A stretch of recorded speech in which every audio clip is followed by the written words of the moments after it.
everyone, welcome into the Flippin' Hippos YouTube channel. I'm Star.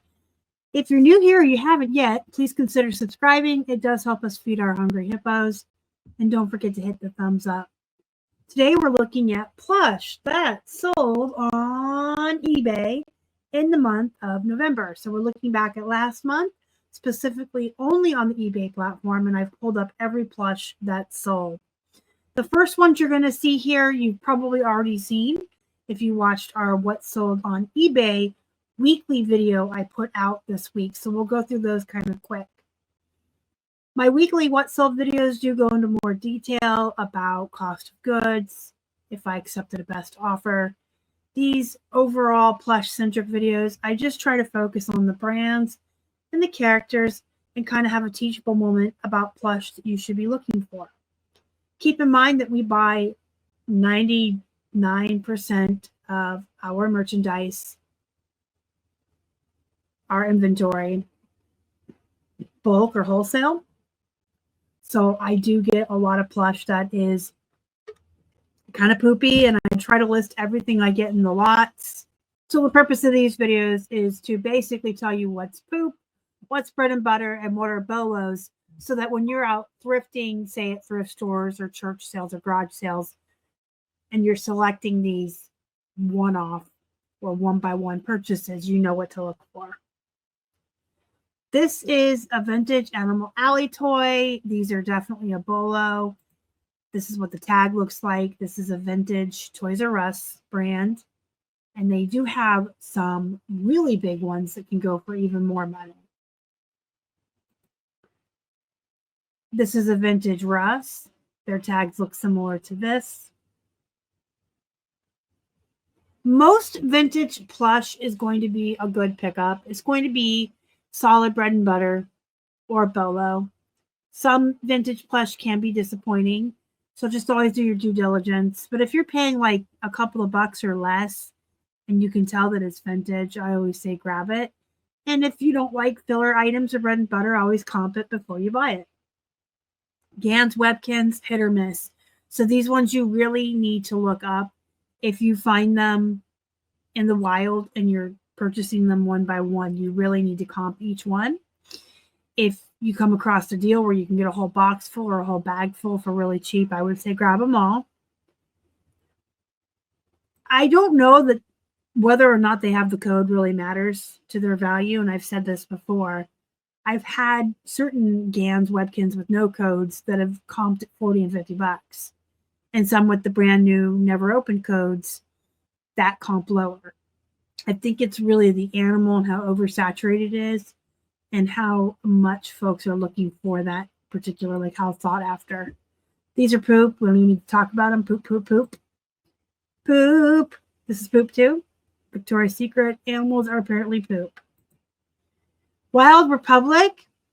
This one was on sale 50% off to clearance it. So I would go ahead and say that Wild Republic is bread and butter. They used to be called K&M International, so you may see this tag and just know that that is also Wild Republic. This is a vintage one. They also make plush for zoos and aquariums around the United States, and most of their animals are realistic looking. This is a vintage Learning Smith Alpha Beans. I would say, yeah, absolutely pick these up. I got a whole bag full of different Alpha Beans back in Florida a couple years ago, all the different letters. The first ones that we're selling for $30 and $40. And this one sat around for a while, so he got clearanced. But they were about 50 cents a piece, and they all sold for pretty good money. So again, vintage plush is pretty decent. Dandy typically is a good brand. You're going to find a lot of bread and butter in Dandy, but you're also going to find some of these higher priced bread and butters and bolos. This is a $30 plush. The holiday Dandy and the larger ones, like the Christmas bears and things, are going to comp a little higher. Speaking of, here's one of the Christmas bears. Now this one is clearanced out because we are clearancing out a lot of our items. This is also not as large as some of the bears. some of the dandy Christmas bears are like 20 inches or taller, and they weigh 2 and 3 pounds. So you're going to want to comp and price accordingly to size. Ginormous plush always do well. You can even get like Walmart holiday plush, the ginormous ones, and they will sell for $40 and $50. This is a vintage patchwork quilt doorstop. Handmade, no tags. I still sold it for a pretty good amount. And you can see they paid $13 for shipping. That's the flat rate I put on plush that weighs 1 to 2 pounds. Disney Nightmare Before Christmas. This is always a good character to pick up. Any of the characters from this show is what I'm trying to say. Disney itself is hit or miss. Disney Store, Disney parks do better than, say, like a Mattel or a Just Play Disney.